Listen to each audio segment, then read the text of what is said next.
Hello les amis, alors aujourd'hui on va plonger dans un vaste sujet qui est réinventer le capitalisme.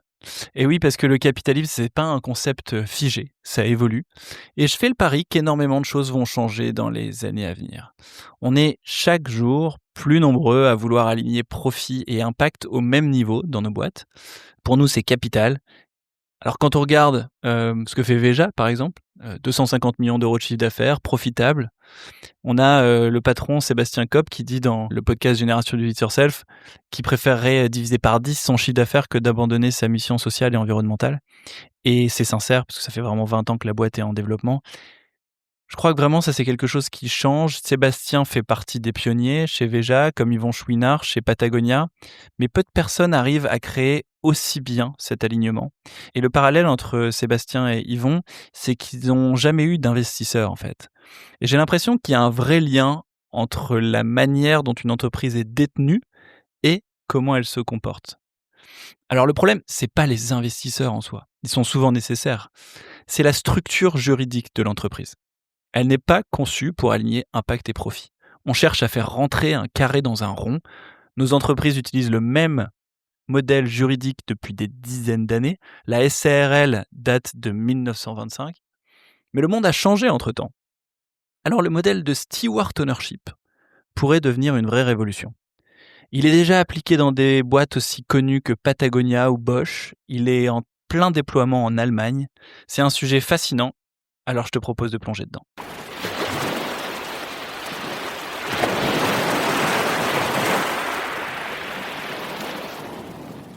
Avant de démarrer, je voulais vous parler de mon partenaire Goodvest, sans qui je ne pourrais pas produire ce podcast. Et je t'en parle parce que c'est chez eux que j'ai choisi d'ouvrir mon assurance vie et mon PER.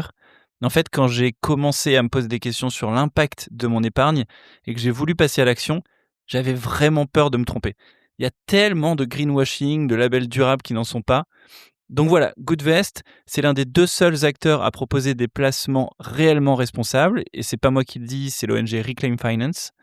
Ils y arrivent avec une méthode super claire, transparente, alignée avec l'accord de Paris. Ils excluent les énergies fossiles, par exemple. Personnellement, j'ai tout fait en ligne, mais si tu as besoin, tu peux te faire accompagner d'un conseiller ou d'une conseillère super sympa. Donc allez les amis, si vous voulez aligner vos convictions et votre épargne, rendez-vous sur goodvest.fr.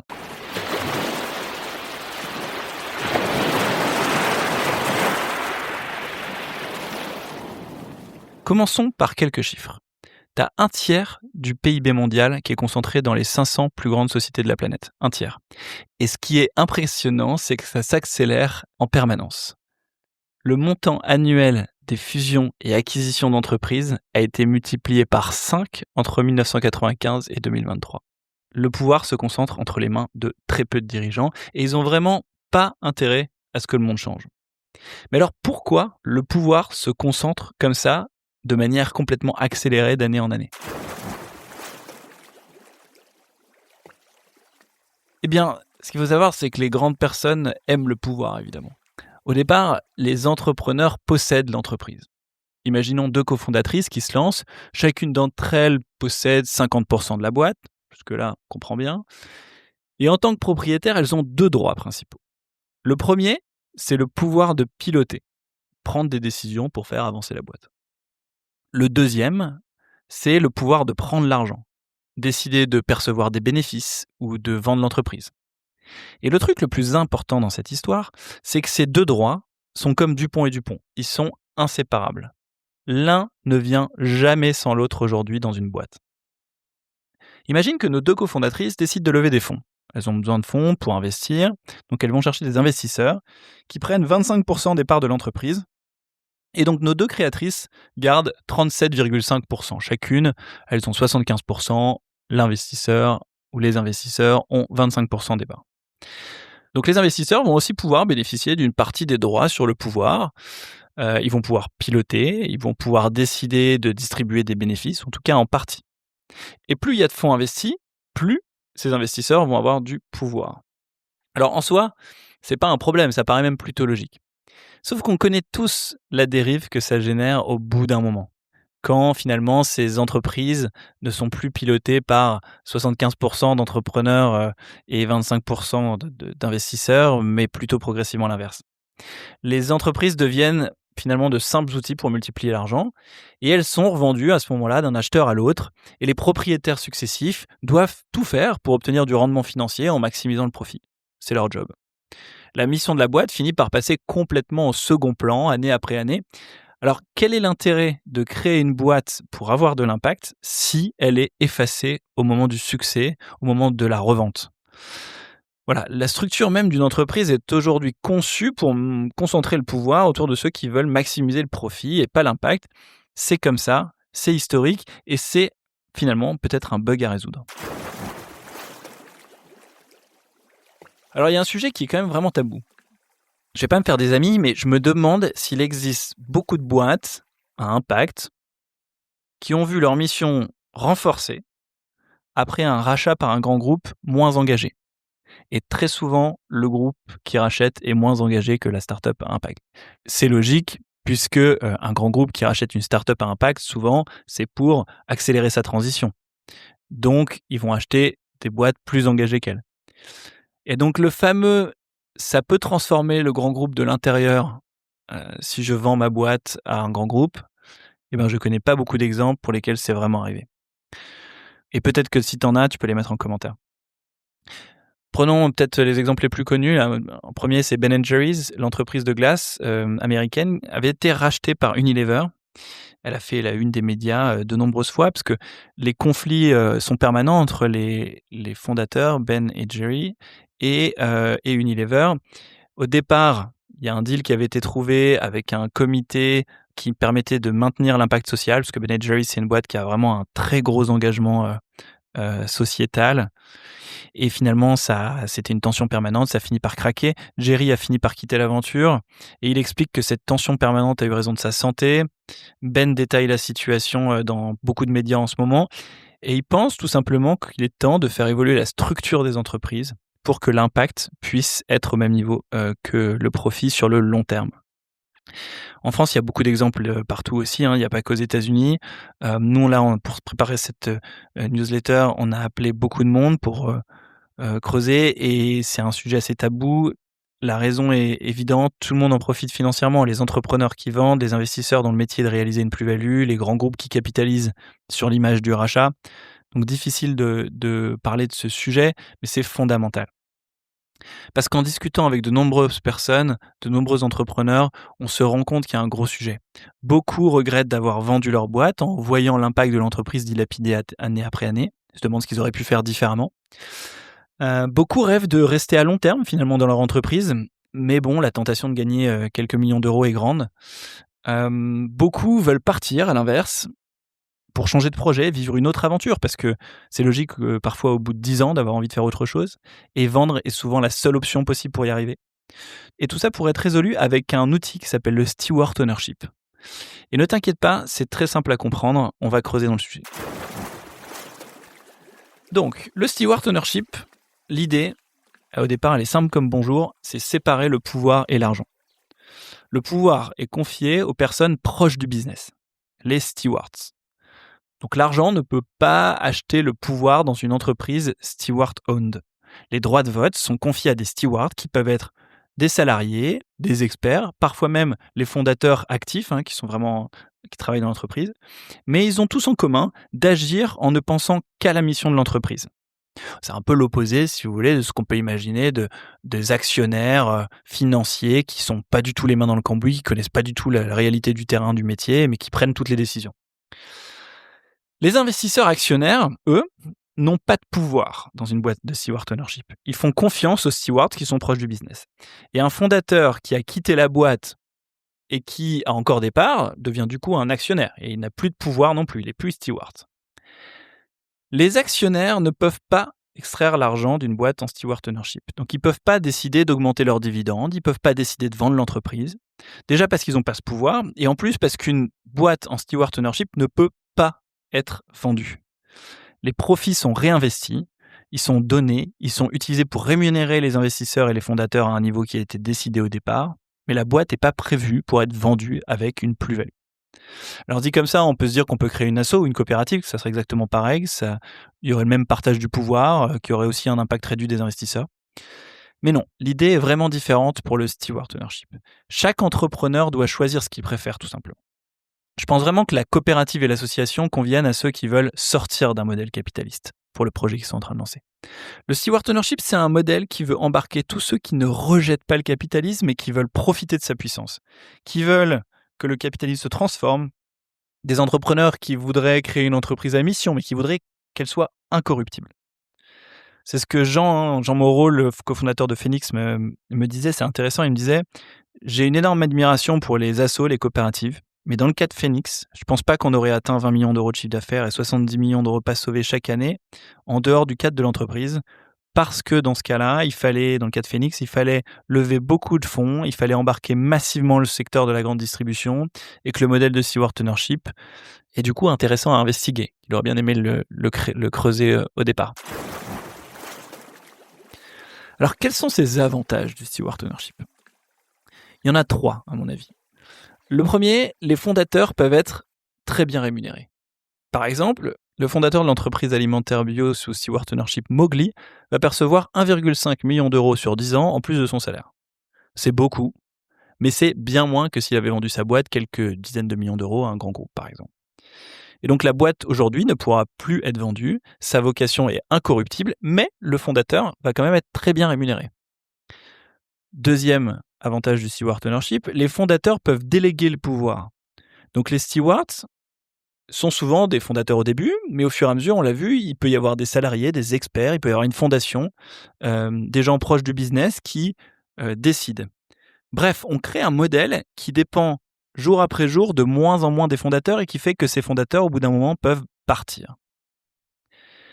Le troisième point important, c'est que les investisseurs peuvent aussi obtenir un vrai retour sur investissement. Ils financent la croissance et ils reçoivent une rémunération définie en face. Donc ils ne peuvent pas décider de vendre la boîte parce qu'elle ne peut pas être vendue, ils ne peuvent pas décider d'augmenter les dividendes parce que ce n'est pas comme ça que ça marche. Par contre, au départ, quand ils investissent, ils peuvent dire voilà, moi, j'investis 1 million d'euros dans l'entreprise et je voudrais avoir un retour de 2 fois ma mise, 3 fois ma mise, 5 fois ma mise, j'en sais rien. C'est un accord qu'il y a au départ sur une période donnée. C'est fixé au démarrage comme finalement le multiple sur de rémunération des fondateurs dont on vient de parler. Les investisseurs seront remboursés en fait par le profit de l'entreprise au fur et à mesure du temps, mais jamais par une vente. Et donc, ils n'auront pas de pouvoir sur la stratégie, mais ils auront une rémunération sur leur capital. Il y a un exemple assez intéressant qui est Effercater. Alors, je ne sais pas comment on le dit, c'est une boîte de restauration allemande avec une trentaine de restos. Elle ne peut pas être vendue, c'est inscrit dans leur statut. Il y a une action de veto, en fait, 1%, qui est détenue par la fondation Purpose en Suisse. Et cette fondation a comme rôle de dire non si la boîte devait être vendue. Et étonnamment, ça rend les investisseurs beaucoup plus disposés à envisager des formes d'investissement plus souples, de mettre ça en place. Parce que forcément, comme c'est le cas, les investisseurs qui veulent rentrer dans cette boîte, ils sont obligés de regarder des éléments de partage de revenus, des éléments de prêt participatif, etc. Donc ça filtre au départ les investisseurs. Alors, est-ce qu'au final, on ne peut pas voir dans l'autre sens et se dire que ce serait pas malin d'investir dans des boîtes en stewardship ? Au final, c'est des boîtes qui sont moins fragiles. Elles résistent mieux aux crises, un peu comme des boîtes familiales qui vont regarder à très long terme, parce que c'est des boîtes qui ne vont pas regarder à 5-7 ans leur exit, mais plutôt à 20 ou 30 ans. Des investisseurs ont une rentabilité fixée, donc finalement, est-ce qu'on veut vraiment parier à faire 100 fois sa mise, etc. Alors c'est un autre modèle, mais ici on est plutôt sur un modèle où non, on va viser 3 fois, 5 fois sur un temps défini avec des boîtes rentables, mais on va pouvoir s'assurer une rentabilité. Alors le risque est plus ou moins élevé, donc le retour peut aussi être fixé plus ou moins élevé. Selon le risque, une boîte peut demander à récupérer 5 fois sa mise ou 2 fois sa mise. Mais en tout cas, c'est fixé au départ. Et les salariés sont plus fidèles. Donc c'est intéressant aussi, c'est-à-dire que c'est des salariés qui vont copiloter l'entreprise, qui sont stewards. Ils ne travaillent pas pour un actionnaire invisible dont le but c'est de se payer une nouvelle maison de vacances, qui ne partagerait pas ses intentions, ou qui voudrait vendre dans 5 ans, ou qui n'en parle pas. Là, on est sur un modèle très clair, avec une vision très long terme et des salariés qui sont de plus en plus présents dans les décisions. J'adore vraiment ce sujet, je trouve que c'est hyper intéressant pour construire ce monde nouveau.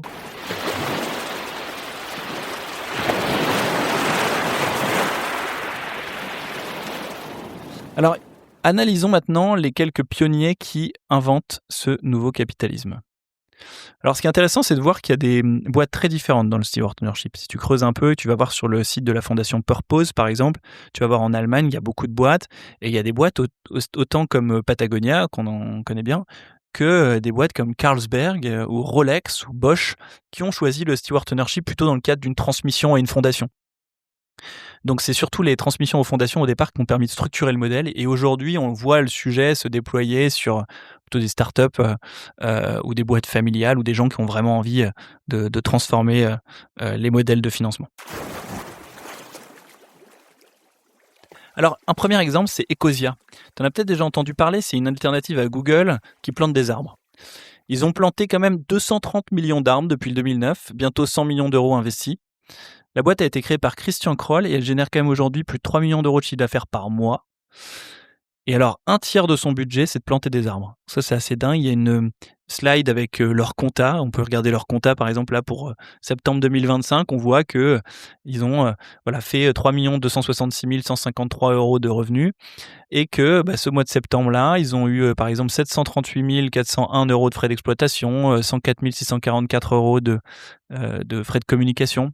Et alors, 1 112 197 euros d'arbres. Donc c'est assez intéressant. Alors ils sont passés en steward ownership en 2018. Christian estimait qu'il gagnait suffisamment sa vie. Je pense qu'il avait un beau salaire. Et puis, il supportait pas l'idée que la boîte puisse être un jour vendue, que sa vocation environnementale soit complètement diluée. Et c'est vrai que quand on prend un pas de recul, ce serait une évidence. Enfin, je veux dire, une boîte qui verse un tiers de son revenu à planter des arbres, on peut très bien imaginer qu'elle aurait été vendue à un grand groupe qui se serait dit super, une belle boîte qui fait plus de 30 millions d'euros de chiffre d'affaires, qui est super profitable. Et bien, si elle versait plutôt 10% pour planter des arbres plutôt que 30%, ce serait quand même toujours très bien, beaucoup mieux que la moyenne.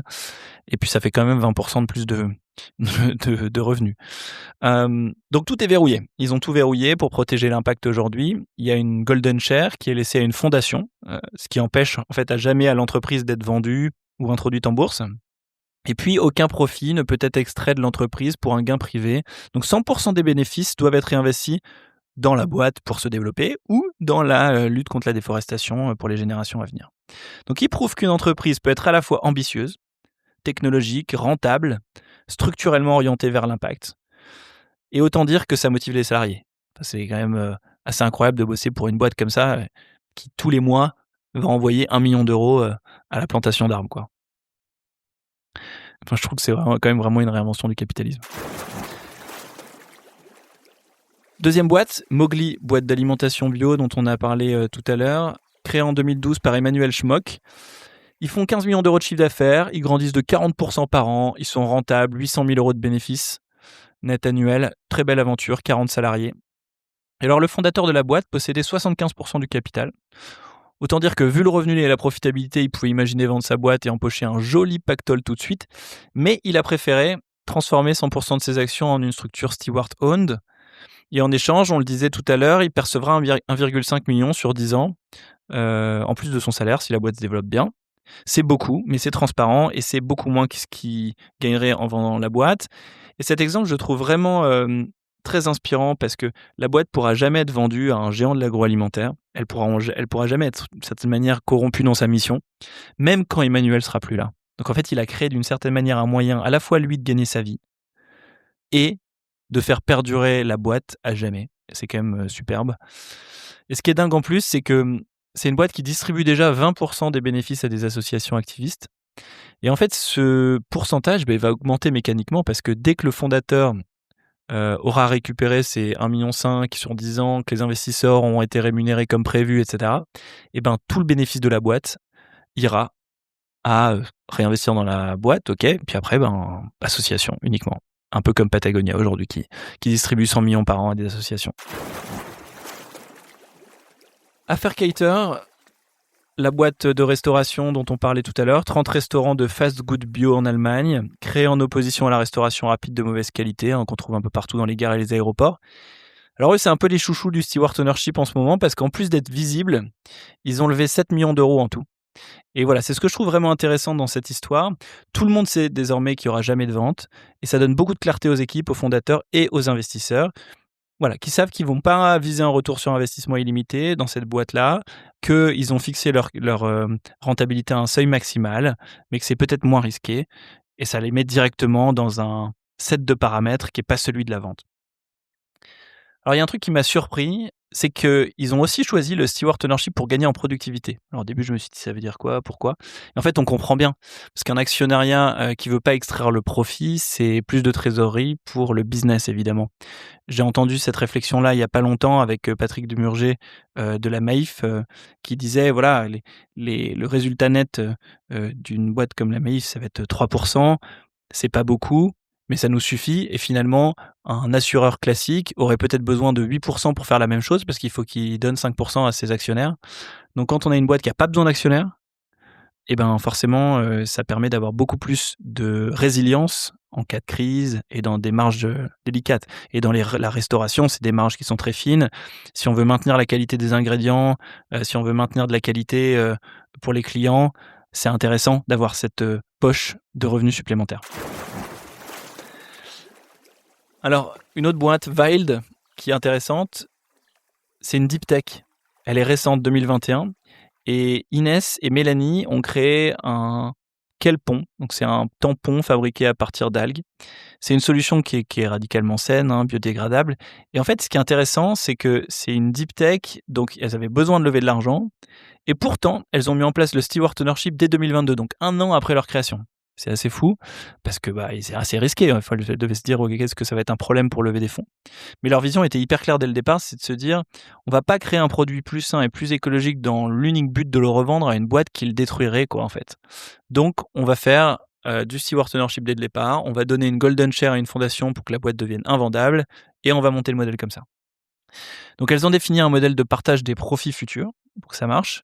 Et le but, c'est de permettre aux investisseurs et aux fondatrices de se rémunérer avec ce modèle. Donc il y a au moins 35% du bénéfice net annuel qui doit servir à racheter la participation des investisseurs avec un rendement défini. Et si au bout de 10 ans, le multiple est toujours pas remboursé pour ces investisseurs, dans ce cas-là, la distribution s'accélère. C'est 90% des bénéfices qui sont automatiquement versés aux investisseurs. Là, ça, c'est un peu la garantie pour les investisseurs d'avoir un retour sur investissement. Et puis pareil, pour les fondatrices, elles pourront toucher jusqu'à 10% du bénéfice pour rémunérer leur aventure, avec un plafond qui est défini à un certain montant. Elles ne communiquent pas sur ce montant, mais elles disent que c'est une somme d'argent telle qu'après, elles n'auront plus vraiment besoin de choisir un travail pour l'argent. Et ce qui est intéressant aussi, c'est que le montant dû aux fondatrices continuera à être distribué ensuite à leurs enfants si elles disparaissaient. Je trouve ça intéressant. Tant que le plafond fixé n'est pas atteint. Encore une fois qu'on a atteint ce plafond, qui était on se rappelle, 1,5 million pour le fondateur de Mowgli, et tant que ce plafond n'est pas atteint, c'est même les enfants qui continuent à toucher. Puis après, c'est distribué à des associations. Alors un dernier exemple que je trouve vraiment super parlant et que je voulais te raconter, c'est Stapelstein. C'est une boîte encore allemande spécialisée dans les jeux durables pour enfants qui a été fondée par 2 jeunes de 21 ans en 2016. Une espèce de gros cube ludique pour développer la créativité des enfants. Alors, ils ont eu des investisseurs peu scrupuleux au départ, très opportunistes, qui ont investi en s'accaparant les 2/3 des droits de vote. Donc en fait, ils ont profité du peu d'expérience des entrepreneurs au départ. Et en 2019, 3 ans après la création, la boîte devient rentable. Les fondateurs se disent « Ok, super, on va réinvestir les bénéfices dans l'entreprise. » Il y a plein de projets. Sauf que les investisseurs votent contre et ils veulent prendre les dividendes. Donc là, il y a une crise qui éclate. Et les fondateurs vont réussir un vrai coup de maître, un vrai coup d'éclat. Ils vont racheter les parts de ces investisseurs grâce à Purpose Ventures, qui est du coup un fonds qui rassemble les investisseurs alignés avec le steward ownership. Donc c'est des Purpose, ils sont experts dans le steward ownership, ils comprennent bien le sujet, donc ils ont rassemblé des investisseurs qui connaissent bien ce sujet aussi, et ils ont du coup réussi à basculer l'entreprise en steward ownership en 2022 après avoir racheté ses actionnaires. Donc la boîte est profitable aujourd'hui, elle est désormais invendable, la mission est protégée, et Purpose Ventures va pouvoir récupérer son investissement, le rachat qu'ils ont fait évidemment de ces investisseurs au départ peu scrupuleux. Ils vont pouvoir le récupérer, mais sur le temps long. Voilà, donc c'est une très belle revanche et je trouve vraiment un magnifique parallèle pour comprendre comment on peut faire le switch entre une économie capitaliste peu scrupuleuse, un peu opportuniste, et une économie toujours capitaliste, mais cette fois-ci qui construit vraiment sur le long terme quelque chose de sain. Alors on est obligé de parler un peu de Purpose quand même, parce que vous l'avez entendu quand même pas mal, et entre toutes ces Golden Shares qui appartiennent à une fondation Purpose, le Purpose Venture qui a permis à Stapelstein là, de sortir de son impasse. Ils font un travail complètement exceptionnel depuis 2015 en Allemagne. Ils ont accompagné plus de 300 boîtes à devenir steward-owned. Ils ont permis plus de 250 millions d'euros de financement. Et leur gros projet en ce moment, ça serait de faire voter en Allemagne la création d'un statut juridique propre au steward ownership. Pour qu'une entreprise puisse être créée steward-owned aussi simplement que n'importe quel autre statut comme SARL ou SAS aujourd'hui. Ça serait canon. Alors je t'en parle pour deux raisons. Purpose, un, parce qu'il faut leur dire 1000 fois merci, et deux, parce que c'est un puits de science. Ils ont créé un bot GPT IA pour que tu puisses poser toutes tes questions sur le steward ownership. Honnêtement, c'est pas trivial au début, donc c'est intéressant de pouvoir interroger leur chatbot. Ils ont aussi créé plein de docs avec les fondements légaux du modèle. Tu as tous les liens dans la newsletter du plongeoir. Et alors, qu'est-ce qui se passe en France ? Eh bien, le sujet commence à passionner, mais c'est le tout début. Tu as l'entreprise de recrutement Jobs That Make Sense qui a mis en place une certaine forme de steward ownership. La majorité des actions est détenue par une association qui est Make Sense, mais des investisseurs sont aussi au capital. Et ces investisseurs ont un retour sur investissement, comme dans n'importe quelle startup, mais qui est encadré, comme dans le steward ownership. Donc ils ont levé 2 millions d'euros. Café Joyeux a aussi un modèle proche du steward ownership à étudier. C'est une entreprise qui est détenue à 100% par une fondation, un peu comme Patagonia. Et ceux qui poussent le plus en France, je trouve, c'est Jumanji. C'est un startup studio à impact qui fait vraiment figure de pionnier sur la vulgarisation du steward ownership en France. En fait, ils se sont donné le défi de devenir steward-owned et de faire basculer une partie de leurs entreprises créées dans leur studio en steward ownership aussi. Et c'est avec leur cofondateur Valérian que j'ai coécrit cette newsletter. Donc merci 1000 fois à Valérian qui fait vraiment du coup figure de pionnier sur le sujet du steward ownership en France en ce moment.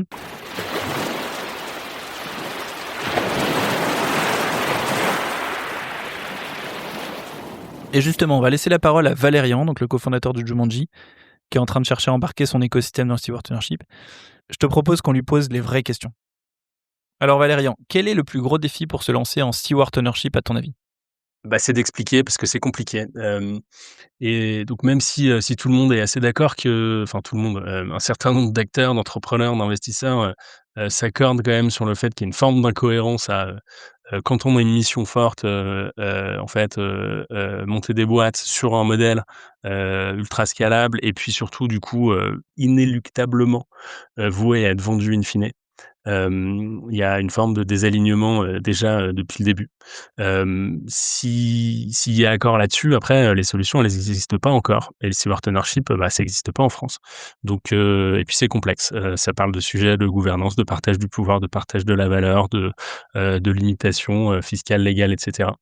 Et donc ça prend du temps de faire rentrer, tout ça, dans la tête des gens et de pouvoir le visualiser et donc oui, expliquer, vulgariser, donner des exemples, c'était le plus gros défi, d'abord avec, notre équipe et puis notre board et puis, nos investisseurs et puis d'autres. Hyper intéressant. Comment tu penses que c'est possible de bloquer concrètement la vente de l'entreprise ? Alors comment on peut bloquer la vente d'une entreprise? C'est pas évident. J'ai même appris, depuis qu'une coop en fait, pouvait être vendue d'une manière ou d'une autre, qu'il y avait un petit loophole, là-dedans. Donc compliqué. En France, je sais pas encore. En Allemagne, ils ont une structure, qui a été designée vraiment pour ça, une fondation qui, est complètement, loquée et qui, fait office de gardien d'une toute petite partie des parcs et des entreprises, en Allemagne, et ailleurs qui veulent devenir steward-owned. Pour, empêcher la vente et simplement ça, rien d'autre. Donc voilà, c'est une manière, j'espère qu'on en trouvera des plus simples, en France. On est en train de se creuser la tête. Mais voilà et au pire, on a toujours cette option avec la fondation, Purpose, en Allemagne. Ok.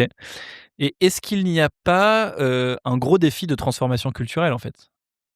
Ouais, alors il y a évidemment le défi de la transformation culturelle un peu du mythe entrepreneurial. En fait, moi j'ai travaillé, 15 ans hors de France et c'est vrai qu'en rentrant en France, j'ai vu vraiment la puissance de la startup nation, de réussir sa boîte, c'est la scaler, c'est la vendre, et puis on passe à autre chose.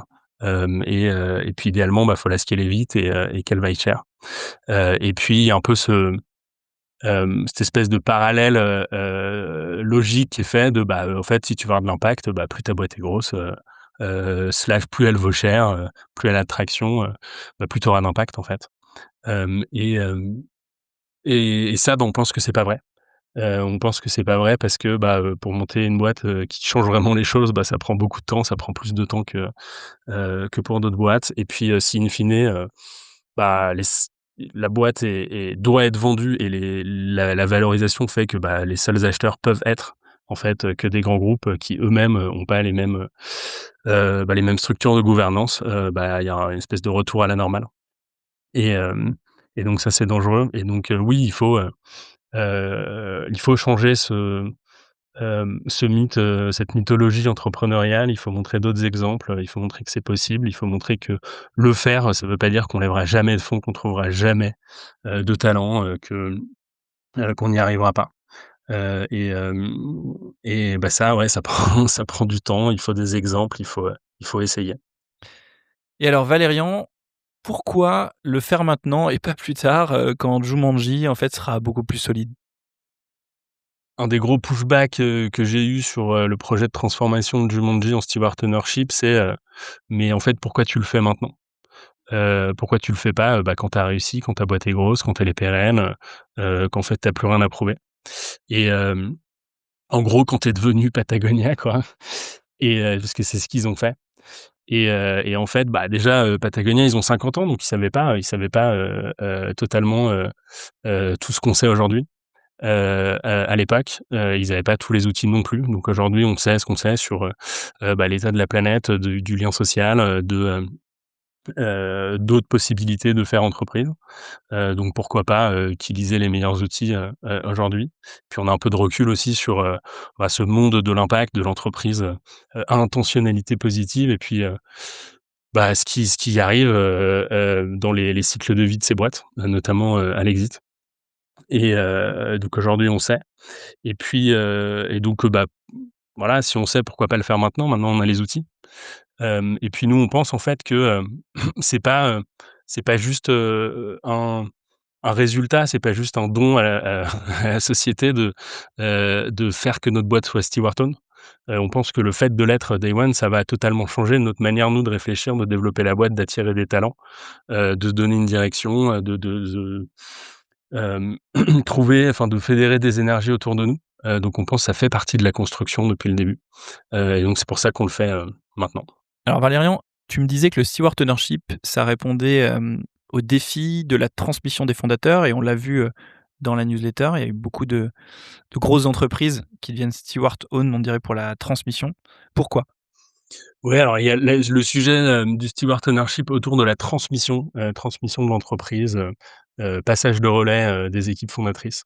C'est un gros sujet. Alors au départ, le steward ownership ou les premiers exemples sont nés de groupes d'entreprises qui arrivaient en fin de la première génération et qui avaient pas, enfin qui étaient pas à l'aise en tout cas avec, la solution de juste passer aux générations d'après et qui voulaient créer une autre forme de pérennité. Ça, c'est les premiers exemples de steward ownership. Hem et ensuite dans l'entrepreneuriat, un peu plus récent, je dirais, bah, il y a quand même ce sujet de, bah, je monte une boîte, est-ce que je vais être, pertinent pour cette boîte sur, des années? Est-ce que mon équipe fondatrice va rester, la même ou voire, non ou voire, va s'engueuler et comment on protège l'entreprise dans ces conditions, hein, quand il y a un désalignement à un moment et quand on projette des boîtes sur, 5, 10, 15, 20, 50 ans, bah, en fait, il y a quand même beaucoup de chances que ça arrive et la boîte devrait pas en pâtir et puis de la même manière, bah, les entrepreneurs sont pas forcément, voués à rester, 50 ans dans leur boîte, parce que, bah, il y a des gens qui sont bons ou qui se développent mieux au début ou au milieu et cetera.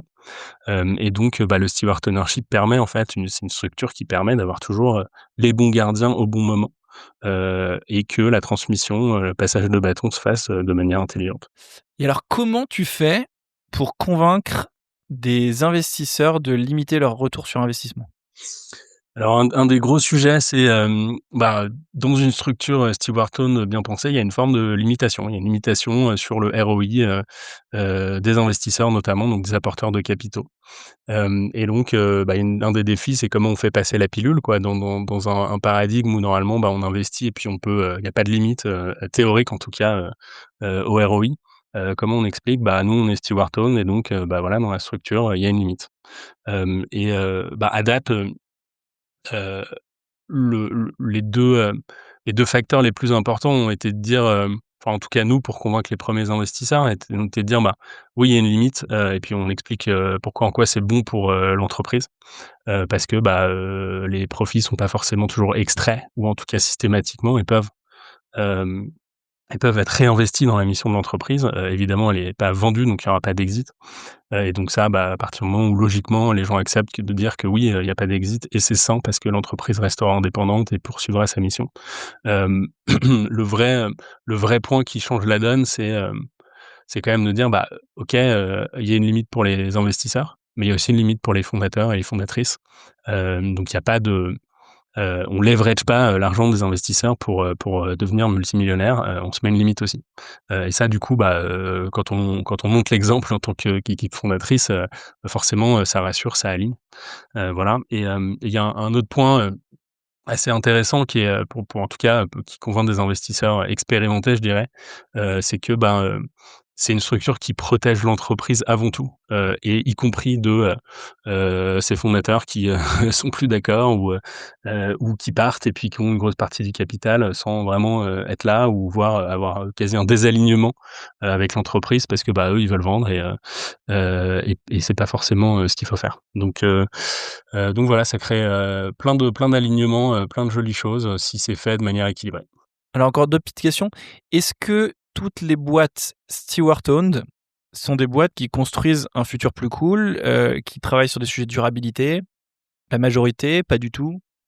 Oui, alors la question, typique, c'est est-ce que toutes les boîtes Stewart-owned sont des boîtes à impact ou, des boîtes, qui cherchent à faire le bien? En théorie, non. En théorie, n'importe quelle entreprise peut être Stewart-owned.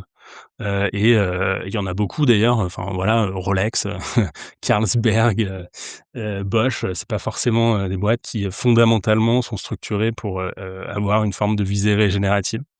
Donc au début, ça a pas été créé pour ça. Et en soi, c'est pas grave. Nous, ce qu'on trouve intéressant, c'est le fait que, les 2 mis ensemble, une vraie mission, et une organisation de gouvernance, alignée, c'est ultra puissant et c'est ça qu'on regarde. Intéressant. Comment décider, du plafond de retour sur investissement des investisseurs, des fondateurs et sur quelle durée on peut faire ça, en fait? Oui, alors, à partir du moment où on a dit qu'il y avait une limite, à, entre guillemets «l'enrichissement des investisseurs et des entrepreneurs, dans le projet», la question se pose, c'est où est-ce qu'on met la limite? Hem Et là, c'est pas une page blanche, mais il y a quand même beaucoup de travail. Il y a un travail pour, les investisseurs, comment on justifie un multiple de, 1, 2, 3, 10. Même, OpenAI avait mis, 50 au début, quand ils étaient encore dans cette espèce de réflexion de limitation, c'est plus le cas. Et voilà, donc c'est une discussion. Il y a, une discussion, parallèle qui est celle, pour les, fondateurs, fondatrices, qu'est-ce qu'on fait? Et donc là, nous, on est en train de travailler sur un peu des modèles de, c'est quoi, le succès, financier pour, quelqu'un qui a bossé, 2 ans, 3 ans, 5 ans, 10 ans dans une boîte, qui à la fin, est profitable, vaut de l'argent? Combien ça vaut? Pour, des gens, qui sont probablement pas beaucoup payés au début, qui ont bossé beaucoup. Donc voilà. Et enfin, il y a quand même la réflexion commune, des gens qui apportent des ressources, entrepreneurs, investisseurs, qui est de dire: «OK, surtout, c'est quoi le projet, quoi? Qu'est-ce qu'on fait, des surplus?» Et ça, c'est une discussion assez sympa à avoir.